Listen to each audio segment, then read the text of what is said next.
Good morning. My name is Bayda Asbridge. I am the VP of NESA, and today we are so privileged to have Brian Kelley with us. I have some questions for him to get to know him better and about his art. So here we're looking at samples of Brian's work. It's really impressive, and each one of them has a character, has a story, and the rocks complement the art. And I like the variety in color. Some of them are darker than others, and some are brighter, and some are tilted, and some are up, and some are hopeful. So I'd like Ryan to tell us more about them. Yeah, I do use mostly two colors of wire, which is the copper and then the tinged copper. So those two opposite colors of warm and cool tend to lend themselves to warm toned rocks or cool toned rocks, just kind of artistically. So for me, when I have a stone base or a client provides a stone base, the first question is, what color wire do you want? And that kind of sets us down the right path.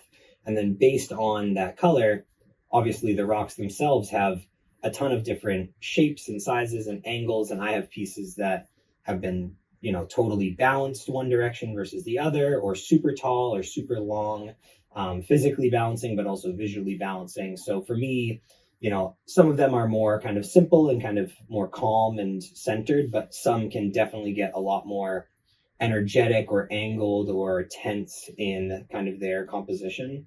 But I really like to experiment with just different techniques and shapes and styles for what kind of form I can get with the wire based on what kind of tree the customer or I want to create. So whether it's a pine tree, a weeping willow, an oak tree, a bonsai tree, it's all the same wire, but it's just how you bend it that matters. So it's really beautiful, and I love the texture. Like you can tell, instead of having like just straight wire, or you have all of these beautiful textures for the trees or the wilted one over there. Sure. It adds a lot to the character. Yeah, the making the little wire leaves, there's plenty of wire tree artists that will use stones or beads or glass or gems or anything like that. I really enjoy using just the wire because it keeps it kind of homogeneous and true to the wire. Yeah. But it means that I've twisted hundreds and hundreds of thousands of little loops. So you use some kind of a rod and you wrap your wire. Exactly. And then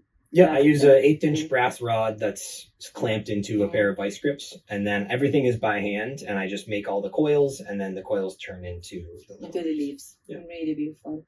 And anything special about the rocks you want to mention? Yeah, I mostly use natural stone, and I always cut them and flatten them and clean them, and then I seal them with like a masonry sealant so that dust doesn't really collect on them, but also it brings out that kind of saturated color. Is there something really special about this one? Yes. What's the story behind it? Yeah, this piece was commissioned a long time ago, probably 10 or so years ago. The base is actually a piece from the World Trade Center. And it's here now because I just recently completely cleaned it and reshaped it, and then it's getting donated to my local fire department. It's really beautiful. Thank you. And it's so hopeful because of all the branches going. Exactly. Very pretty. Thank you. Is it difficult to twist all of that copper? Yeah, it's definitely a little bit of a workout. I get a little hand workout for sure by creating with the wire, because I don't really use any power tools or anything like that with the wire sculpting itself.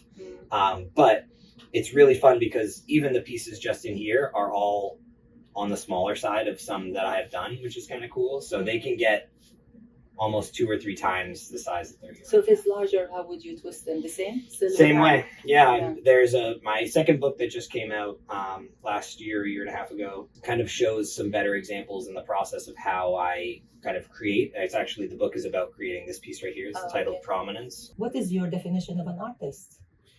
I think an artist is someone that purposely chooses to live in a creative way and makes that conscious decision to purposely do things in that artistic way for just the betterment of himself in the process. How would you define yourself within that definition that you give me as an artist? I'm definitely an artist. It's difficult for me to not see things in a creative way or in a creative problem solving way, and I really like to take the care and time to do things correctly or carefully or, specifically. It's difficult for me to just do things kind of like haphazardly.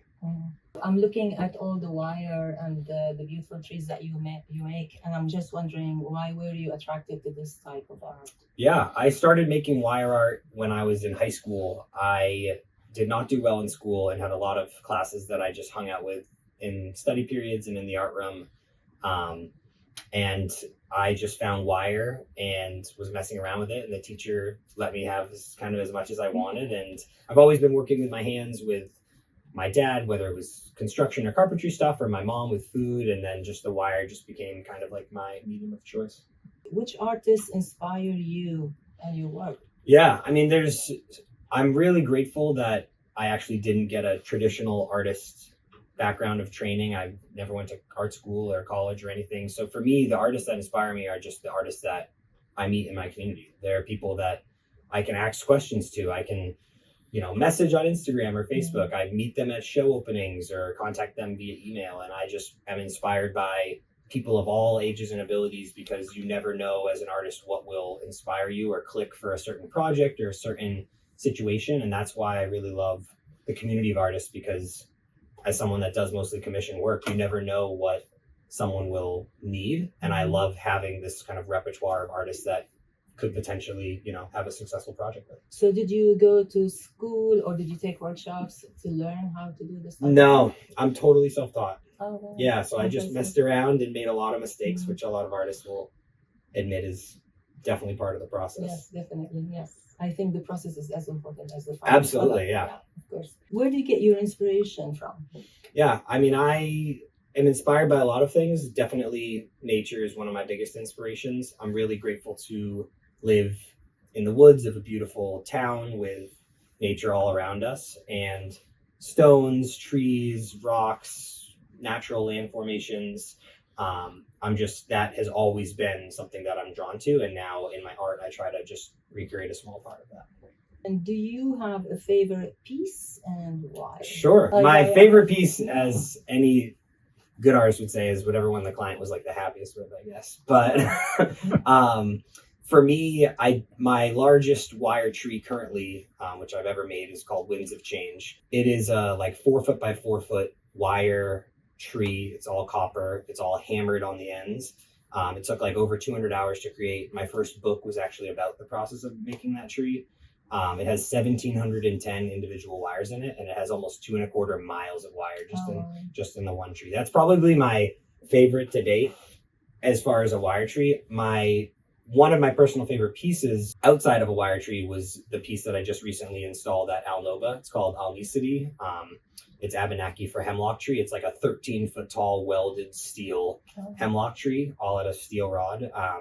And it's on permanent installation in their estate, which is pretty incredible. And I love the one that you actually you got an award for at the Open Sky. Yeah. And it's the copper blown one. Yeah. Because of the hammering, how you Yeah. flatten, and this how all of it is really tilted in one side. Definitely. Because of Holding the wind. on. It's so beautiful. Thank you Is so that much. what it's called? It is, yeah. It's really, really nice. What are your future goals? Yeah, I mean, I want to continue to create art and be a part of the community. I want to continue to teach and talk about art because I like getting paid to talk to people. But the big future goal for me is Splitrock Studios, which is the artist residence that I'm building right down the road in Byfield. It's been a 10-year dream at this point, and we're 5 years into purchasing the land and building, and hopefully by the end of this year we'll have a structure. It's definitely not been an easy road. It's actually significantly gotten harder every month that's gone by, but that is my lifelong big thing, to build this space that will be beneficial to everybody.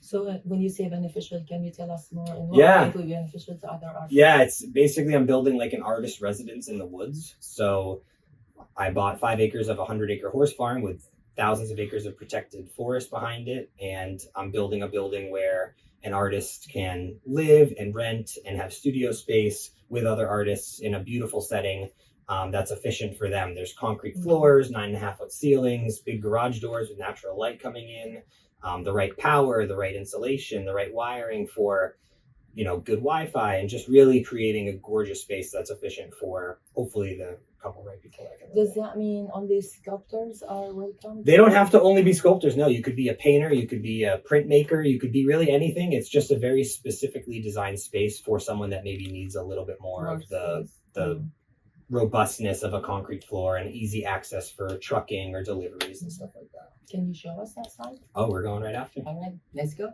Perfect. This is Splitrock Studios. This is going to be a 12,000 square foot, 2-family, 6-bedroom artist residence here in the beautiful woods of Byfield, Massachusetts. This side we're looking at here is the artist residence side. Down below we have storage, laundry room, mechanical area. On the first floor here, this is the shared living room and kitchen space that goes towards a hallway, a bathroom, and then the artist studios, which will be kind of up on the poured concrete area over there. The rental side here will be a rented photography studio that's all black, so people can photograph their artwork or products. And then individually, which we'll walk over in a second, the front of the building over there has the big garage studio entrances. So each person, each studio of the 3 has a huge garage door with glass to let all the natural sunlight in and the views in, all on that side, and we'll walk over there now. Here are the garage studio bay entrances. Having a concrete floor studio with a large garage bay to get things in and out, to have customers come up here, to have a delivery here. It's something that's really important, especially as a sculptor or any artist that works with large, heavy things. You could be a printmaker, you could be a large format painter of big canvases. You need big access, you need a space that's beautiful but also functional to work. So we designed all of these accesses of these garage studio spaces right off the main driveway. No steps, no nothing. You can just pull right in and get to work.